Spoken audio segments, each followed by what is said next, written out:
બનાસકાંઠા જિલ્લામાં ઓગળના થરા ખાતે કેજી હોસ્પિટલમાં ઓપરેશન દરમિયાન 28 વર્ષીય યુવતીનું મોત થતાં માંડલાના ગરીબ ઠાકોર પરિવારની પત્નીની ઓપરેશન દરમિયાન મોતના લાગ્યા આરોપ। ઓગળ તાલુકા થરા કેજી હોસ્પિટલમાં ઓપરેશનમાં બેદરકારીના હિસાબે 28 વર્ષીય યુવતીનું મૃત્યુ થતાં ના ડોક્ટર પર પરિવારે લગાવ્યા ગંભીર આક્ષેપ। સરકારશ્રીના ગરીબ પરિવારોની પરિસ્થિતિને ધ્યાનમાં રાખી આમ પ્રજાને મદદ માટે વિવિધ યોજનાઓ દ્વારા સારવાર કરાવી શકે તેવામાં મા કાર્ડ, આયુષ્યમાન કાર્ડ જેવા અભિગમોને કારણે પોતાના રોટલા શેકવા ગ્રામ્ય વિસ્તારમાં હાટડીઓ ખોલી બેઠેલાઓના સંપર્ક કરી લાગવગના કારણે કેટલાય પરિવાર આવા અનુભવો વેઠ્યા હોવાનું લોકોમાં ચર્ચાઈ રહ્યું છે, જે સાચું હોય તો શરમજનક કહેવાય, પણ ખરેખર સત્યતા ક્યારે બહાર આવી, સાચી તપાસ થશે ત્યારે જ બહાર આવશે તે જોવું રહ્યું। આવો જ કિસ્સો માંડલા ગામની પત્નીનું હોવાનું પરિવાર રટણ કરી રહ્યું છે। ઓગળ તાલુકાના માંડલા ગામની મહિલા સરકારશ્રીના મા કાર્ડમાં કરાવેલ ઓપરેશન દરમિયાન મોત નિપજ્યુંના પરિવાર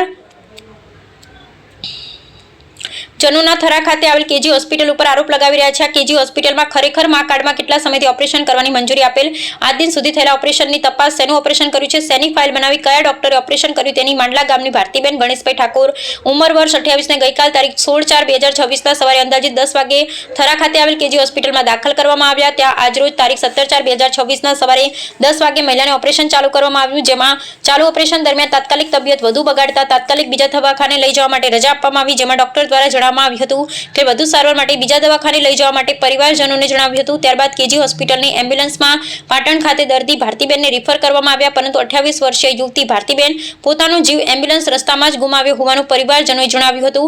ત્યારબાદ પાટણ ધારપુર ખાતે પીએમ માટે લઈ જવામાં આવ્યા હતા। પરિવારજનોએ થરા ખાતે આવેલા કેજી હોસ્પિટલમાં ડોક્ટર દ્વારા ઓપરેશન દરમિયાન ગંભીર બેદરકારીથી મોત નીપજ્યું હોવાનું જણાવ્યું હતું, જે પાટણ ધારપુર પોલીસ ચોકી દ્વારા થરા પોલીસ મથક ખાતે જાણ કરતા થરા પોલીસ ધારપુર ખાતે આવી આગળની તપાસની કાર્યવાહીની શરૂઆત કરવામાં આવી છે। સુમીડિયાના અહેવાલથી માંડલા ગામના ગરીબ ઠાકોરની પત્ની ભારતીબેનના પરિવારજનોને ન્યાય મળશે ખરા તે આવનારો સમય બતાવશે। અહેવાલ રામજીભાઈ રાયગુર। માંડલા ગામે એક ભારતીબેન ગણેશજી ઠાકોર એમના નોર્મલ તકલીફના હિસાબે કરે અને થરા રેફરલ ખાતે થરા કેજી હોસ્પિટલની અંદર ગણો કે ટ્રીટમેન્ટ માટે ગયેલા। એમાં એવું કહે છે કે કંઈક ગમે તે કારણો શા હોય અને કારણોથી એ બેનનું મોત થયેલું છે, અને આ લોકો એવું કહી રહ્યા છે કે આની અંદર અમને શંકા ઉપજાવે એવું બનેલું છે। હવે એ લોકોએ પાટણ પીએમ કરાયેલું છે, એડી દાખલ કરાયેલી છે, પણ ખરેખર એમના જે ઘરના એમના પતિ છે, એમના વાલીઓ છે, એમની જોડે વાત કરીએ કે ખરેખર શું છે એ એમના પાસેથી આપણે જાણી લઈએ।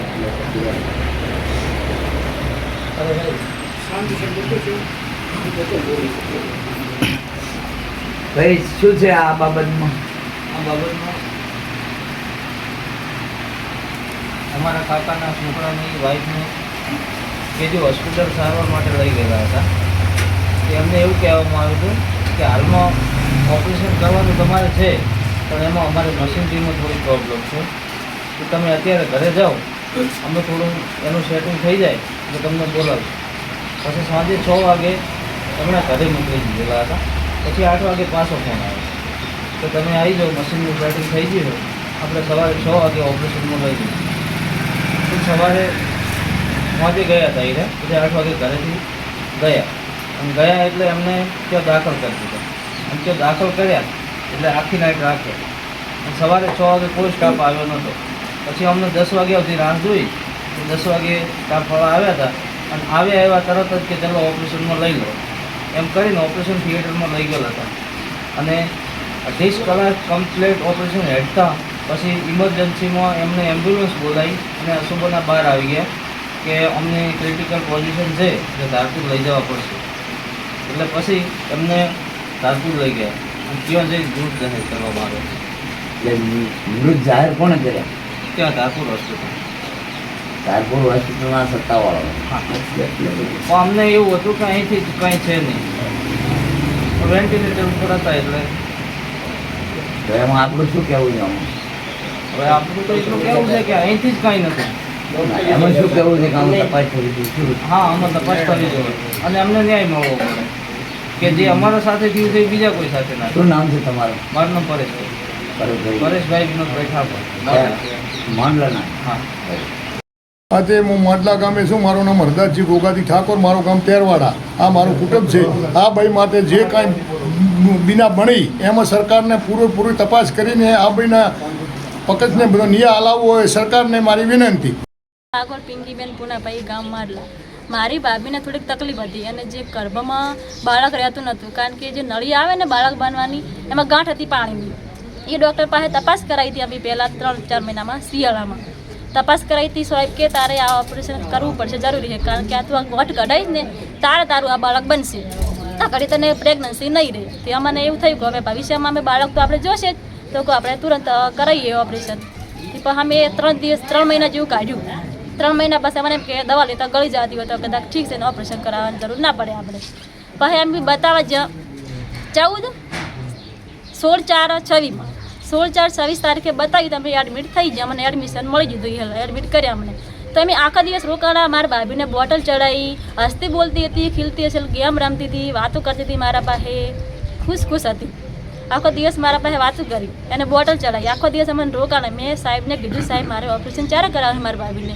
કે કરીએ 3-4 વાગે કરીએ. એમ કરતાં મારે રાત થઈ ગઈ, 8 વાગી ગયા. પછી મેં ફરી વારની સાહેબની મુલાકાત લીધી. સાહેબને પૂછ્યું, સાહેબ હવે કેટલી વાર લાગશે? કે બેન મશીન ચાલુ થતા નહીં, મશીન બધા બંધ છે. મશીન બંધ છે તો CSC થરામાંથી એક મંગાવ્યું, એ ભાઈ લઈને આવે છે.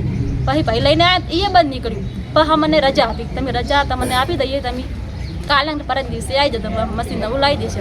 પણ મને રાતે અને 8 વાગે જે સ્ટાફ મેમ્બરે મને ફોન કર્યો કે તમે જલ્દી આવી જાઓ હાલ એમ.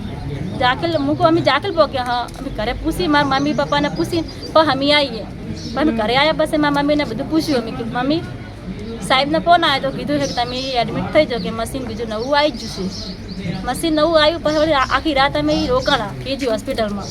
રોકાણા પછી આખી રાત અમને આખી નાઇટી એવડી બોટલ ચડાવી મારી ભાભીને. તો એ મારી ભાભી હસતી નથી અને તાવ આવ્યો નથી, શરદી થઈ, કશું થયું નથી. એના નખમાં થોડી બીમારી નથી. પછી આખી નાઇટ અમને રોકાણા, એક બોટલ ચડાવી. બોટલ ચડાવ્યા પછી સવારમાં 9:30 વાગે 10 વાગે એડમિટ કરી અને ઓપરેશન રૂમમાં લઈ ગયા. એને એનેસ્થેસિયા નશાનું ઇન્જેક્શન આપ્યું. નશાવાળા સાહેબ પણ હાજર હતા, ઝવેરી સાહેબ અને આ પુરુષાર્થ સાહેબ, બંને સાહેબ હતા. અને એક હતો મહેશ નામનો છોકરો, એ લેબર રૂમમાં છે, એ બધા ઓપરેશનમાં કરે છે. આ ત્રણે બધા હતા અને આખો સ્ટાફ હતો, નર્સ બેનો હતો, બીજા બધા ભાઈઓ હતા, બધા હતા. મારી ભાભી હસતી બોલતી હતી મને કે મને બીક લાગે. હું કે બીક નહીં ભાભી, આ બધા આપણો પરિવાર જ છે, પણ પરિવારે આપણા પર ગદ્દારી કરી હતી આપણે. પછી મને ખબર પડી. ભાઈ મારી ભાભીને નશામાં લીધી. એમ તો મને ગાંઠ બતાવી, પણ મને કે તમે બહાર નીકળી જાઓ. હું બહાર આવી જઈ. બહાર આવી બેઠી મૂકું છે, હજી વાર છે. મેં સાહેબને પૂછ્યું, સાહેબ કે બસ ઓપરેશન પતી જશે. મારી ભાભી બેહોશીમાં હતી. મને ખબર નથી, મને લાગે એવું છે બેહોશી નહીં, પણ એ ઓફ થઈ ગઈ હતી. મને એમ કે નશામાં જ છે. પછી અમે બહાર બધા બેઠા, મારી મમ્મી, પછી મારા ભાઈની હાળી, મારો ભાઈ, મારા પપ્પા, બધા બહાર બેઠા હતા. અને એ અમને એને દરવાજો લોક કરી નાખ્યો, બહારવાળો. અંદરનો તો ચાલુ રાખ્યો. હડબડી ખૂબ બધો અવાજ અમારો. આખો સ્ટાફ ઉથલ થઈ ગયો. અમે પૂછીએ કોઈને, અમને કોઈ જવાબ મળ્યો નહીં. પછી સાહેબ બહારે આવ્યો, ઝવેરી. ફટાફટ અમને એમ કીધું કે બેનને ઓપરેશન કરતાં ટોંકા લયા પછી ખેંચાઈ છે, તે અમને હાલ બચવાનો કોઈ ચાન્સ નથી, તમે આગળ વધો. પછી કે તમે આગળ વધો, આગળ તમને સારવાર મળી જશે.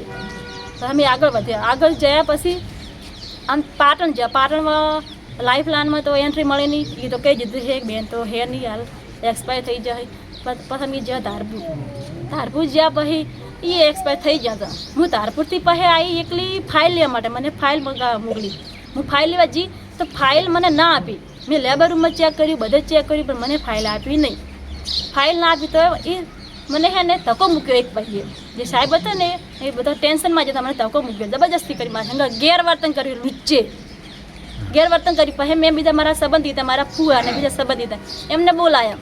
એમની હાજરીમાં પછી મેં આ ફાઇલ લીધી. પણ આ ફાઇલ મને ઝેરોક્સ બનાવીને આપી, ઓરિજિનલ નથી આપી મને. આને આ લુચ્ચાને હવે વધારે ને બધું બેન બધું સેન કરવાનું છે, બધું હારું બેન કરી દેવાનું, હોસ્પિટલ બંધ કરાવવાનું છે. આનું આપણો ન્યાય ખાલી મારી ભાભીને ન્યાય અપાવો તમે, બીજું કશું જ નહીં. કારણ કે કેજી હોસ્પિટલમાં જ એને ઓફ કરી નાખી છે. આ બધા લુચ્ચા છે ને મારી ભાભીનો ઉપયોગ કર્યો છે, એમને કશું આવડતું નથી. ઓપરેશન શેમાં કર્યું છે? શેમાં ઓપરેશન કર્યું ઓપરેશન થિયેટરમાં કાર્ડમાં કે આયુષ્માન કાર્ડમાં કર્યું હા ઓપરેશન તો આયુષ્માન કાર્ડમાં કર્યું એમાં શેનું ઓપરેશન છે એવું કીધું નથી ના તમે એ તો કઈ કીધું અમને તો ખાલી કીધું કે જે બાળક બનતું નહીં ને ગાંઠ હે ને પાણીની આ એનું ઓપરેશન કરીએ આપણે ગામનો વતની દેવરાજભાઈ રત્નાભાઈ ડેપ્યુટી સરપંચ છું અને જે અમારે આ ઠાકોર સમાજમાં ઘટના બની એ હડતી પડતી બેન દવાખાને દાખલ થઈ છે, બતાવવા જઈ છે, વળતો પાછા મિલે તરત ને તરત દાખલ કરાઈ અને અઢી કલાકમાં શું બન્યું અને જે બન્યું એ સરકાર પૂરેપૂરી તપાસ કરે અને કાયદેસર કાર્યવાહી કરી આ ગરીબ પરિવારને ન્યાય આપે એવી મારી આશા છે. મારું નામ ગણેશભાઈ સિન્હાભાઈ, મારી વાઈફનું નામ ભારતીબેન. એને કેજી હોસ્પિટલ ખરા લઈ ગયા તો પછી અહીંયાથી તે ઓપરેશન કરવું પડશે. રિપોર્ટ કઢાયા, રિપોર્ટ કઢાવીને ઓપરેશનમાં લઈ ગયો. એના પછી 2 કલાક 2.5 કલાક ઓપરેશન હેડ્યું. પછી અહીંયાથી મૃત ધારણ કર્યો અહીંયા. પછી એની જેવા છે રાજપુર એ જઈને પોસ્ટમોર્ટમ કરાયું. એ જઈને 4 પંચર કરેલા હતા બોડી ઉપર. મારી વિનંતી ન્યાય મળવો પડે.